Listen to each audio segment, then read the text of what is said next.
വിജയേട്ടാ നമസ്കാരം. നമസ്കാരം. ഇറാനും ഇസ്രായേലും തന്നെയാണ് ഇന്ന് നമ്മുടെ ചർച്ചാ വിഷയം എന്ന് പറയുന്നത്. ഈ രണ്ട് രാജ്യങ്ങളും നമ്മുടെ സൗഹൃദ രാഷ്ട്രങ്ങളാണല്ലോ. അപ്പൊ ഈ രണ്ട് രാജ്യങ്ങളും സൗഹൃദ രാഷ്ട്രങ്ങളാണെങ്കിൽ പോലും നമ്മുടെ നാട്ടിലെ ആൾക്കാർ കുറച്ച് കൂടുതൽ ഇസ്രായേലിനെ സപ്പോർട്ട് ചെയ്യുന്നു എന്നുള്ളത് നമ്മൾ കാണുന്നതാണ്. പക്ഷെ കുറച്ച് വിവരമുള്ള ആൾക്കാർ പറയുന്നുണ്ട് അങ്ങനെ ഇസ്രായേലിനെ നമുക്ക് ഏകപക്ഷീയമായിട്ട് സപ്പോർട്ട് ചെയ്യാൻ പറ്റില്ല. കാരണം ഇറാൻ ഇന്ത്യക്ക് എല്ലാ കാലത്തും സഹായം ചെയ്തിരുന്ന ഒരു രാജ്യം തന്നെയാണ് എന്ന് അവർ പറയുന്നുണ്ട്. ഇപ്പൊ വരുന്ന റിപ്പോർട്ടുകൾ അനുസരിച്ച് ഈ ഇസ്രായേലിന് നേരെ ഇറാൻ ബാലിസ്റ്റിക് സൂപ്പർസോണിക് മിസൈലുകൾ പ്രയോഗിച്ചു എന്നാണ് അറിയാൻ സാധിക്കുന്നത്. ഇസ്രായേൽ 6 പേര് കൊല്ലപ്പെട്ടിട്ടുണ്ട്, 130-ലധികം പേർക്ക് പരിക്കേറ്റിട്ടുണ്ട് എന്ന് പറയുന്ന റിപ്പോർട്ടും ഇപ്പോൾ വരുന്നുണ്ട്. ഇപ്പൊ തിരിച്ച് ഇസ്രായേലിന്റെ ഇതിന്റെ ഒരു പ്രതികരണം എങ്ങനെയായിരിക്കുമെന്ന് ചോദിച്ചു കഴിഞ്ഞാൽ വ്യക്തമാണ്. അവര് തുറന്നു പറഞ്ഞു കഴിഞ്ഞു, ഖമനേയിയെ ഞങ്ങൾ വധിക്കും. ഇപ്പൊ വരുന്ന റിപ്പോർട്ടാണ്. ഇസ്രായേലിന്റെ പ്രധാനമന്ത്രിയായിട്ടുള്ള ബെഞ്ചമിൻ നെതന്യാഹു പറയുകയാണ്, ഞങ്ങൾ ഖമനേയിയെ വധിക്കാൻ പോവുകയാണ് എന്നുള്ളത്.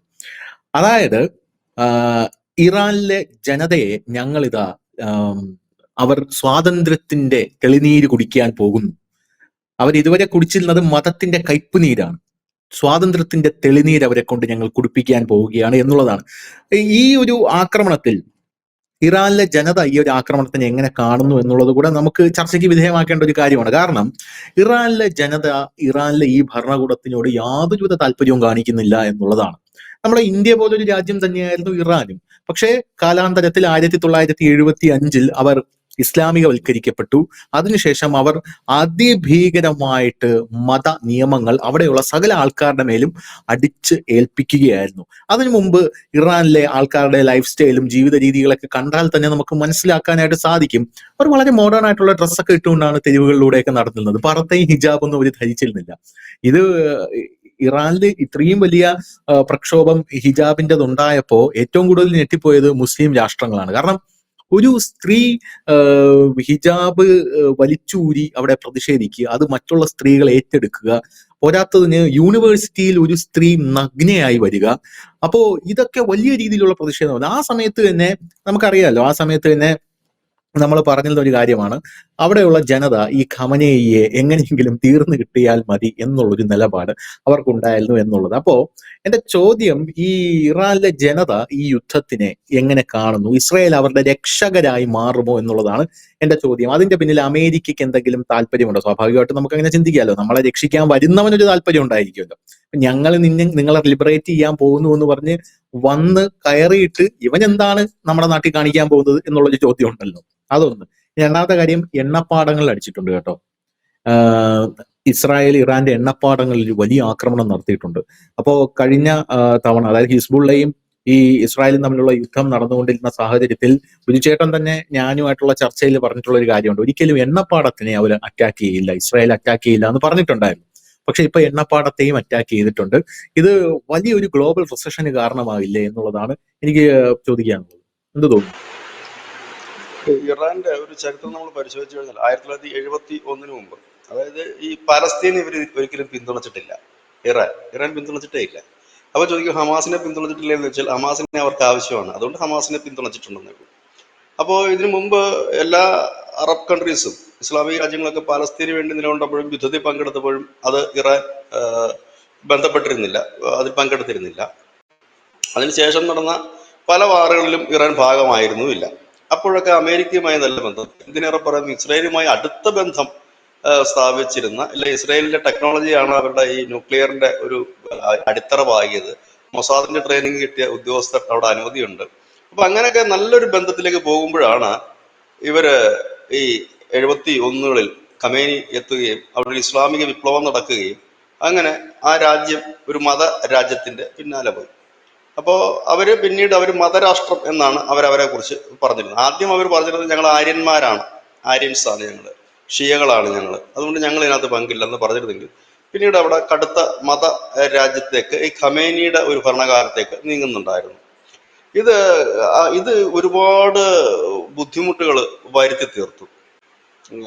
അവരുടെ സാധാരണ ഇപ്പോൾ സ്വാതന്ത്ര്യമൊക്കെ അനുഭവിച്ച് നിൽക്കുന്ന ഒരു ജനം, ആ ജനത്തിന്റെ മുകളിലേക്ക് കൊണ്ടുവന്ന് ഇത്തരം നിയമങ്ങൾ അടിച്ചേൽപ്പിക്കുമ്പോൾ അവർക്കത് ബുദ്ധിമുട്ടായി മാറും. എത്ര മതത്തെ സ്നേഹിക്കുന്നവരാണെങ്കിലും മതത്തിന്റെ ചട്ടക്കൂടനുസരിച്ച് മുമ്പോട്ട് പോകണം എന്ന് പറഞ്ഞാൽ ഒരു മതത്തിൽപ്പെടുന്നവർക്കും അത് അനുസരിക്കാൻ ബുദ്ധിമുട്ടാണ്. അതിപ്പോ ഹിന്ദു മതമായാലും നാളെ മുതൽ നമ്മൾ ഇങ്ങനെ ചെയ്യണം അങ്ങനെ ചെയ്യണം എന്ന് പറഞ്ഞു കഴിഞ്ഞാൽ അനുസരിക്കുക വെച്ച് പ്രയാസകരമാണ്. അത് കുറെ പ്രയാസകരമാണ്, കുറെ അല്ല വലിയ പ്രയാസകരമായിരിക്കും. കാരണം ആ ചട്ടക്കൂടനുസരിച്ച് മുമ്പോട്ട് പോവുകയും അസാധ്യമാണ്. അപ്പം അങ്ങനത്തെ ഒരു നിലയിലേക്ക് വരികയും മറ്റ് ഈ ഗൾഫ് രാജ്യങ്ങൾ പോലെ ആയിരുന്നില്ല ഇറാൻ എന്ന് പറയേണ്ട ഒരു കുറച്ചൊക്കെ മോഡേൺ ആയിട്ട് ചിന്തിക്കുകയും പ്രത്യേകിച്ച് പാശ്ചാത്യ അനുകരണങ്ങൾ ഉണ്ടാകുകയും അത്തരം ആ ഒരു ശക്തി സ്വാധീനിക്കപ്പെടുകയും ഒക്കെ ചെയ്യുന്ന ഒരു തലമുറയായിരുന്നു. പിന്നീട് ഇവരുടെ സാമ്പത്തിക അടുത്തിലൊക്കെ പോയപ്പോഴും ഇവരുടെ പുതിയ തലമുറ വീണ്ടും അത്തരം കാര്യങ്ങൾ ശ്രദ്ധിക്കാനും കാണാനും എടുക്കാനും ഒക്കെ തുടങ്ങി. അപ്പോഴേക്കും സാമ്പത്തിക നില തകർന്നു പോയിരുന്നു. അങ്ങനെ താറുമാറായിരുന്നിടത്തൊക്കെയാണ് പെഷസ്കിയാൻ വരുന്നത്. ഇപ്പോഴത്തെ അവരുടെ പ്രധാനമന്ത്രി പെഷസ്കിയാൻ വരുന്നത്. അദ്ദേഹത്തിന് എന്തുകൊണ്ടാണ് ഒരു ജനപിന്തുണ കിട്ടിയതെന്ന് ചോദിച്ചു കഴിഞ്ഞാൽ അദ്ദേഹത്തിന്റെ പുരോഗമനപരമായിട്ടുള്ള നിലപാടുകൾക്കാണ് ആ ഒരു പിന്തുണ ഇപ്പോൾ ജനങ്ങൾ നൽകിക്കൊണ്ടിരിക്കുന്നത്. പക്ഷെ അവിടെ പ്രശ്നം എന്താണെന്ന് വെച്ചാൽ അവിടെ ആര് വന്നാലും ഇതിന്റെ മുകളിൽ ഖമേനിയാണ്. ഒരു എർദോഗൻ മോഡലാണ് ഖമേനി, ആണ് അതിൻ്റെ ഒരു സുപ്രീം വാക്ക്. അതാണ് അതിൻ്റെ ഒരു പ്രശ്നം. കുറച്ച് നാൾക്ക് മുമ്പ്, ഒരു 3 മാസം മുമ്പ് നമ്മളടക്കമുള്ള മാധ്യമങ്ങൾ വാർത്ത ചെയ്തിരുന്നു. അന്ന് ശ്രീ ബെഞ്ചമിൻ നെതന്യാഹു ഒരു വീഡിയോ മെസ്സേജ് ഇറാനികൾക്ക് കൊടുത്തിരുന്നു. ഇതാ, നിങ്ങളെ ഞങ്ങൾ സ്വാതന്ത്ര്യത്തിലേക്ക് കൊണ്ടുപോകാൻ പോവുകയാണ്, നിങ്ങളുടെ ആ കെട്ടുബന്ധനങ്ങളൊക്കെ ഞങ്ങൾ നിങ്ങളുടെ ആ ബന്ധനങ്ങളൊക്കെ ഞങ്ങൾ മുറിച്ചു കളയാൻ പോകുന്നു, നിങ്ങൾ തയ്യാറെടുക്കൂ എന്ന് പറഞ്ഞിട്ട് ഒരു മെസ്സേജ് വന്നിരുന്നു. അതിന് മറുപടിയായിട്ട് ഇറാൻ പറഞ്ഞത് ഇപ്പോൾ അവിടെ നടക്കുന്ന പ്രശ്നങ്ങൾ, അതായത് ഇറാനിൽ നടക്കുന്ന പ്രശ്നങ്ങൾക്കൊക്കെ പിന്നിൽ ഇസ്രായേലും അമേരിക്കയും ചേർത്ത് ഫണ്ട് ഒഴുക്കുന്നതാണ് എന്നാണ് അദ്ദേഹം അതിന് മറുപടി പറഞ്ഞിരുന്നത്. പിന്നീട് നമ്മൾ കേട്ട ഒരു വാർത്ത, ഖമേനി രോഗാതുരനാണെന്നും അനാരോഗ്യത്തെ തുടർന്ന് അദ്ദേഹത്തിന്റെ മകൻ ഈ പദവി ഏറ്റെടുക്കുന്നു എന്നുമാണ്. പിന്നെ ആ മകനെ കുറിച്ചൊന്നും വലിയ വാർത്തകൾ അധികം കണ്ടില്ല. ഖമേനി ഇപ്പോൾ ശരിക്കും പറഞ്ഞാൽ പബ്ലിക്ലി വന്നിട്ട് തന്നെ ഒരുപാട് നാളുകളായി. ഖമേനി ശരിക്കും ഈ ഫോട്ടോ നടത്തുകയാണ് ചെയ്യുന്നത്. ഫോട്ടോ അദ്ദേഹം ഈ പ്രസ്താവന നടത്തുമ്പോൾ അറബ് മീഡിയാസ്, അല്ലെ ഇറാനിയൻ മീഡിയാസ് കൊടുക്കുന്നത് ഖമേനി ആളുകളുടെ, എനിക്ക് പഴയ വിഷ്വൽസോ ഇല്ലെങ്കിൽ പഴയ ഫോട്ടോസോ ആയിരിക്കും. അങ്ങനെ ഇവരെടുത്ത് വെക്കാറുണ്ട് സാധാരണ. ഇത്തരം ആളുകളൊക്കെ ഇത് പല ആംഗിളിൽ ഷൂട്ട് ചെയ്ത് വെക്കാറുണ്ട്, ഇങ്ങനെ പലപ്പോഴും ഇങ്ങനെ പ്രസ്താവന കൊടുക്കാൻ. ഇസ്രായേലുമായിട്ടുള്ള ആ ഒരു അടി, അതായത് ഇസ്രായേൽ ഇറാനിൽ നടത്തിയ ഒരു അടിക്ക് ശേഷം പിന്നെ ഖമേനി അങ്ങനെ പബ്ലിക്കായിട്ടൊരു മീറ്റിങ്ങിൽ വന്നിട്ടുമില്ല. അപ്പോൾ കഴിഞ്ഞ ദിവസവും ഇസ്രായേലിന്റെ സൈനിക മേധാവി പറഞ്ഞത്, ഞങ്ങളുടെ ടാർഗറ്റിലാണ് ഖമേനിയാണ് ഞങ്ങളുടെ ലക്ഷ്യം എന്ന് പറഞ്ഞിട്ടുണ്ട്. ഒരുപക്ഷെ ഖമേനിയെ വധിക്കുന്നതോടുകൂടി ഇസ്രായേൽ ഇറാനിലെ ഉള്ള അടി നിർത്താനുള്ള സാധ്യതകൾ വളരെ കൂടുതലാണ്. കാരണം അവരുടെ ഒരു വലിയ എയിം, ഇസ്രായേലിന്റെ മാത്രമല്ല അമേരിക്കയുടെയും ഒരു വലിയ ലക്ഷ്യം അവിടെ പൂർത്തീകരിക്കുക. കാരണം ഖമേനി പോയി കഴിഞ്ഞാൽ ഈ കടുത്ത മത യാഥാസ്ഥിതിക നിയമത്തിൽ നിന്നും ഇറാൻ മോചിതമാകുമെന്നും പഴയതുപോലെ ഒരു ഇറാൻ ഇസ്രായേൽ ബന്ധം ശക്തമാകുമെന്നും ഒപ്പം തന്നെ അമേരിക്കയ്ക്കും സ്വതന്ത്രമായി തന്നെ ഇടപെടാൻ കഴിയുമെന്നും അവർ കരുതുന്നു. അതാണ് അതിൻ്റെ ഒരു മറ്റൊരു വശം. അല്ലാതെ യുദ്ധത്തിൽ ജയിക്കുക എന്നുള്ളതല്ല. അപ്പം ഇങ്ങനെ ഒരു കാര്യം അവിടെ നിലനിൽക്കുന്നു. അതായത് ആ രാജ്യത്തെ ബഹുഭൂരിപക്ഷം ജനത്തിനും അവിടുത്തെ ഈ ഭരണ സംവിധാനത്തോട് ഒരു മതിപ്പുമില്ല എന്ന് മാത്രമല്ല, അവരെ പുറത്താക്കണമെന്ന് ആവശ്യപ്പെട്ടുകൊണ്ട് കഴിഞ്ഞ 3 വർഷമായി വലിയ പ്രക്ഷോഭമാണ് നടക്കുന്നത്. അതായത് എത്ര ഫണ്ട് ഒഴിക്കാനും ഇത്ര ആൾ വരില്ലല്ലോ. അപ്പോൾ വലിയ രീതിയിലുള്ള സ്ത്രീകളുടെയും ഒപ്പം തന്നെ മറ്റുള്ളവരുടെയും ഒക്കെ വലിയ പ്രക്ഷോഭം നടക്കുന്നു, അവയെ അടിച്ചമർത്തുന്നു. ഇങ്ങനെ പോകുന്നു അവിടുത്തെ ഒരു കാര്യം. അത് മാത്രമല്ല, ആ രാജ്യം സേഫ് അല്ല എന്ന് പലവട്ടം തെളിയിച്ചിരിക്കുകയാണ്. ഇപ്പോൾ നമുക്ക് പുറത്തു വരുന്ന വാർത്ത, ഈ ഇസ്രായേലിന്റെ മൊസാദ് വർഷങ്ങൾക്ക് മുമ്പേ ഈ ഇറാനിൽ കടന്നു കയറി അവർക്ക് ആവശ്യമുള്ള സ്ഥലങ്ങളിലെല്ലാം ആയുധം സ്ഥാപിച്ചു വെച്ചിരുന്നു, ഭൂഗർഭ നിലയങ്ങൾ ഉണ്ടാക്കി ഡ്രോണുകളും മറ്റും സ്ഥാപിച്ചിരുന്നു. അതാണ് ഇപ്പോൾ പൊട്ടിത്തെറിക്കുന്നത്, പലയിടത്തിരുന്നു. അപ്പം ഇസ്രായേൽ ഇവിടെ വരാതെ തന്നെ അവിടെ ഇരുന്നുകൊണ്ട് തന്നെ സ്വന്തം നാട്ടിൽ കാര്യം നടത്താം. ഈ ഹനിയുടെ വധവും ഒക്കെ ബന്ധപ്പെട്ട് നമ്മൾ അറിഞ്ഞതാണ്. വളരെ സേഫ് ആയിട്ടൊരു സ്ഥലമാണ് ഇറാനിലെ, അതും സൈനിക ആസ്ഥാനത്തിന് സമീപം അവരുടെ തന്നെ ഒരു ഗസ്റ്റ് ഹൗസിൽ വിശ്രമിക്കുന്ന അനിയെയാണ് കൊന്നത്. അപ്പൊ എന്തായാലും ഇറാന്റെ ഉള്ളിൽ നിന്ന് ഒരു സഹായം ഇസ്രായേലിന് ഇപ്പോഴും ലഭിക്കുന്നുണ്ട്. അതൊരു പകൽ പോലെ യാഥാർത്ഥ്യവുമാണ്. ഈ ഒരു സാഹചര്യമുണ്ട്. ഇത് ഈ യുദ്ധത്തോടുകൂടി തീരുമോ എന്നുള്ളതല്ല ഇതിന്റെ പ്രശ്നം. ഇത് ഈ ഒരു യുദ്ധം, ആ യുദ്ധത്തിന്റെ ഒരു പര്യവസാനം എത്തിയതിനു ശേഷം ഇറാനിൽ നടക്കുന്നത് മറ്റൊരു വിപ്ലവമായിരിക്കും. അത് ഈ സ്വാതന്ത്ര്യദാഹികളായിട്ട് ഇപ്പോൾ ഒന്ന് ഒതുങ്ങിയിരിക്കുന്നില്ല, പതുങ്ങിയിരിക്കുന്ന ഒരു വിപ്ലവം വളരെ പെട്ടെന്ന് തന്നെ നടക്കും. കാരണം അവർ തയ്യാറെടുത്തിരിക്കുകയാണ്. കാരണം അവർ മടുത്തു തുടങ്ങി. കാരണം എന്താ പറയുക, ഈ കടുത്ത ഈ മതനിയമങ്ങളും ഈ മതത്തിന്റെ ഭ്രാന്തും പിടിച്ചിട്ട് മുമ്പോട്ടുള്ള പോക്ക് ആ രാജ്യത്തെ തകർക്കുന്നു, തങ്ങളുടെ ഭാവി ഇല്ലാതാക്കുന്നു എന്നൊരു വലിയ ചിന്ത അവരിലേക്ക് വന്നിട്ടുണ്ട്. അതുകൊണ്ട് തന്നെ ഈ അല്ല, ഇത് വേറൊരു വിപ്ലവം നടക്കുമെന്ന് പറയുമ്പോൾ ഞാൻ അതിന്റെ കൂടെ ഒരു കാര്യം കൂടെ കൂട്ടിച്ചേർത്തോട്ടെ. അതായത് ഈ ഇറാനില് ഇപ്പോൾ അതിഭീകരമായിട്ടുള്ള ഒരു കൺവേർഷൻ നടക്കുന്നുണ്ട്.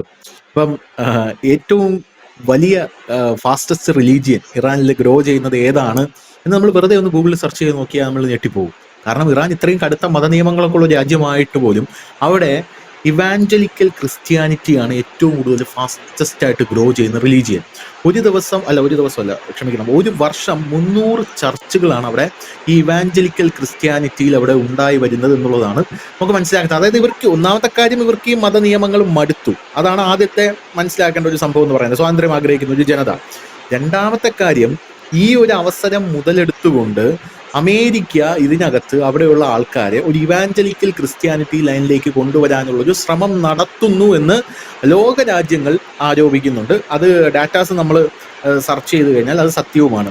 ഈ ഇവാഞ്ചലിക്കൽ ക്രിസ്ത്യാനിറ്റി ഉണ്ടല്ലോ കേട്ടോ, this is evident from the high annual growth rate of evangelical Christianity estimated at 19.6%, making Iran the country with the highest annual growth rate for this domination എന്നാണ് റിപ്പോർട്ടുകൾ സൂചിപ്പിക്കുന്നത്. 19.6% ഓരോ വർഷവും ഈ ഇവാഞ്ചലിക്കൽ ക്രിസ്ത്യാനിറ്റിയുടെ അവിടുത്തെ ഗ്രോത്ത് എന്ന് പറയുന്നത്.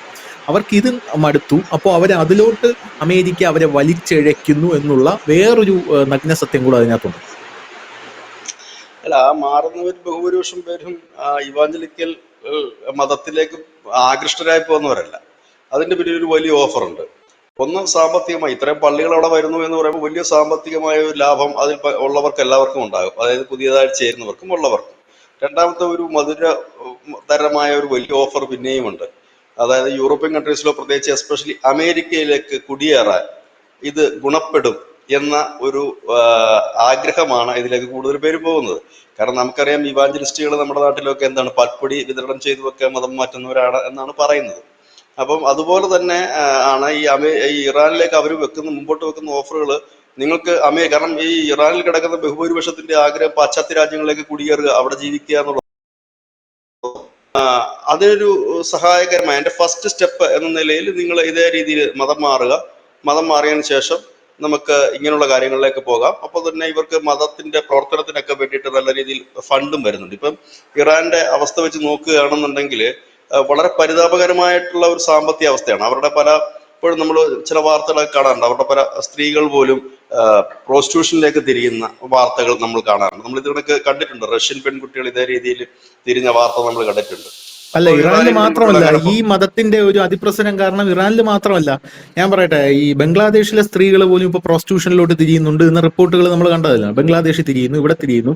അപ്പോൾ എനിക്ക് തോന്നുന്നത് ഈ ഇസ്ലാം എന്ന് പറയുന്ന ഈ ഒരു മതത്തിന്റെ അതിഭീകരമായിട്ടുള്ള മത നിയമങ്ങൾ, പ്രത്യേകിച്ച് സ്ത്രീകളെ അടിച്ചമർത്തുന്ന ഈ നിയമങ്ങൾ, അതിൽ നിന്ന് സ്ത്രീകൾ തന്നെ പുറത്തു വരുന്ന ഒരു വലിയൊരു റവല്യൂഷൻ ആയിരിക്കും എന്നാണ് എനിക്ക് തോന്നുന്നത്. ആ റിപ്പോർട്ടിൽ സൂചിപ്പിക്കുന്ന വേറൊരു കാര്യമുണ്ട്. നമ്മൾ ഈ ഇടയ്ക്ക് കഴിഞ്ഞ ദിവസം കൊടുത്തൊരു വാർത്തയുണ്ട്. ലോകത്തിലെ ഏറ്റവും പെട്ടെന്ന് വളരുന്ന മതം അത് ഇസ്ലാമാണ് എന്നുള്ളതാണ്.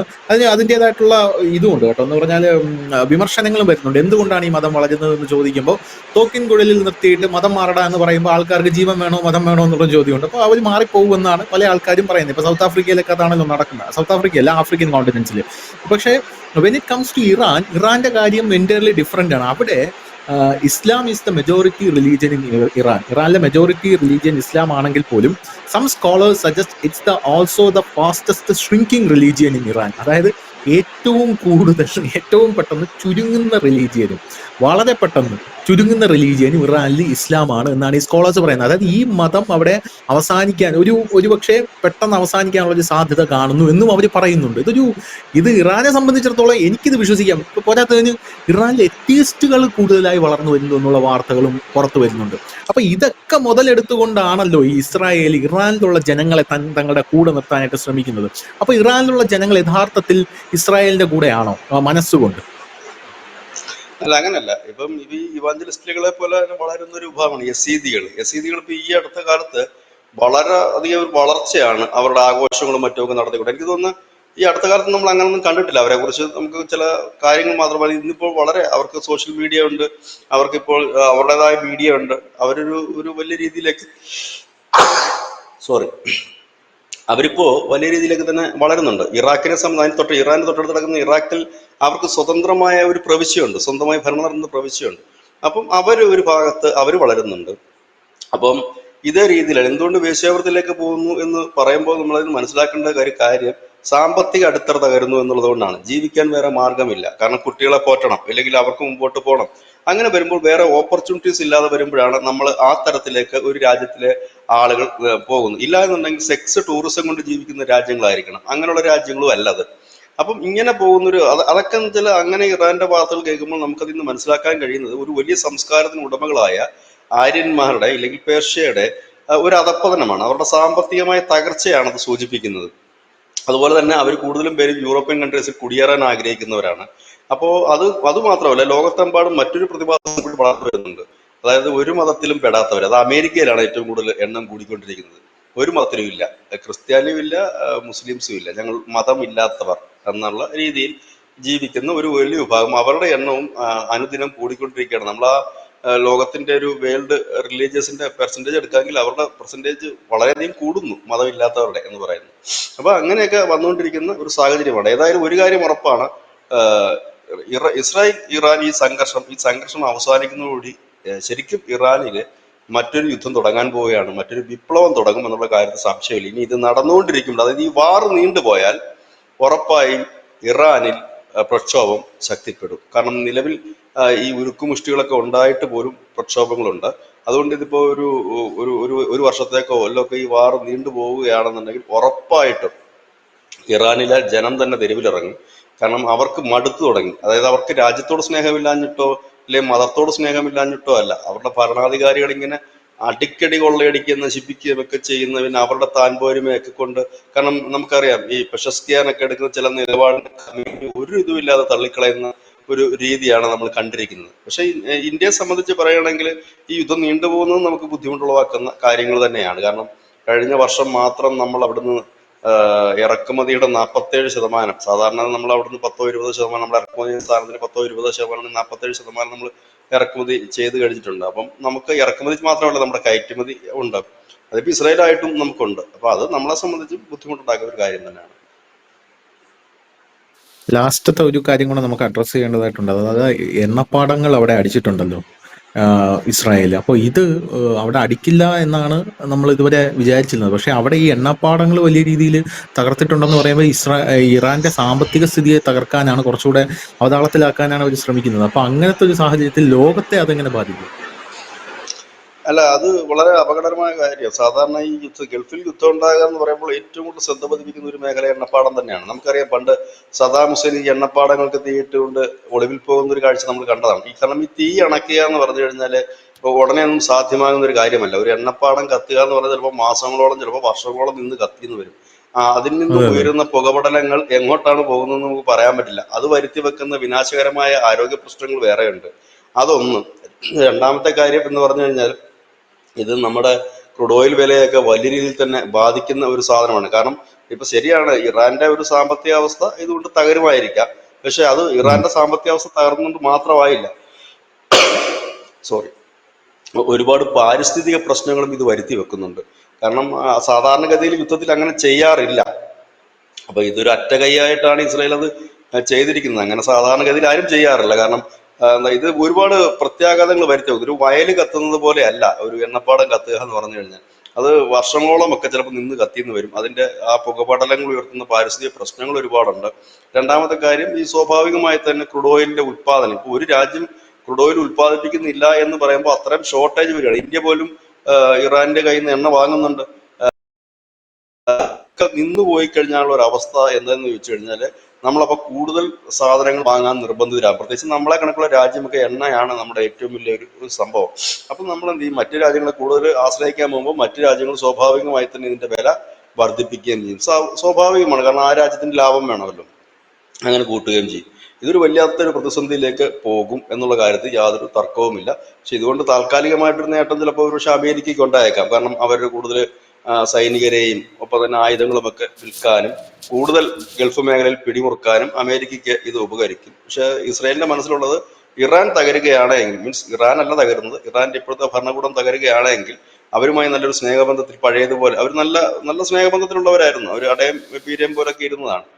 അങ്ങനെ ഇരിക്കുന്ന സമയത്തല്ലേ ഇറാഖിലെ ബാഗ്ദാദിനടുത്തുള്ള ഇറാഖിന്റെ ആണവ കേന്ദ്രങ്ങളൊക്കെ ഇസ്രായേൽ തകർത്തില്ലേ? അന്ന് ഇവർ തമ്മിൽ ഭയങ്കര സ്നേഹത്തിൽ ഇരിക്കുന്ന സമയമാണ്. ഈ ഖമേനി വന്നതിന് ശേഷം ഇവരുടെ ഈ ഉടക്കും ഇവർ തമ്മിൽ അകലാനും ഒക്കെ തുടങ്ങുന്നു.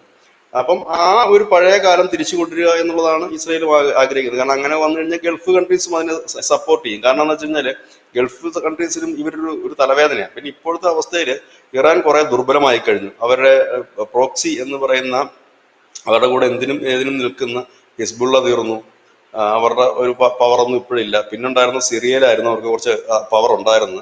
സിറിയയിൽ ഇപ്പോൾ പുതിയ ഭരണാധികാരി വരികയും അവരുടെ പവർ അവിടെ അവസാനിച്ചു. പിന്നെ ഉള്ളത് ഹമാസാണ്. ഹമാസിൻ്റെതും പടം കൊഴിഞ്ഞു തുടങ്ങിയിരിക്കുന്നു. പിന്നെ അങ്ങനെ അവർക്ക് എടുത്തു പറയാൻ പിന്നെ കുറെ മിലീഷ്യസ് ഗ്രൂപ്പ് ഉണ്ട് ഇറാഖിലും ഒക്കെ ഉള്ള, അവരെ വെച്ചുകൊണ്ടാണ് ഈ മുൻപോട്ട് പോകുന്നത്. പിന്നെ യമനിലുള്ള ഹൂത്തികൾ, അവർക്കൊക്കെ എത്ര പിടിച്ചു നിൽക്കാൻ കഴിയും? കാരണം ഇറാൻ തകർന്നു കഴിഞ്ഞാൽ പിന്നെ ഇവർക്കൊന്നും വെപ്പൺസോ മറ്റു കാര്യങ്ങളോ ലഭിക്കാൻ ഓക്കെ, സാധ്യതകളില്ല, പണം മുടക്കാൻ സാധ്യതകൾ. അതാണ് വേറൊരു പ്രശ്നം. താങ്ക് യു ചേട്ടാ, താങ്ക് യു സോ മച്ച്.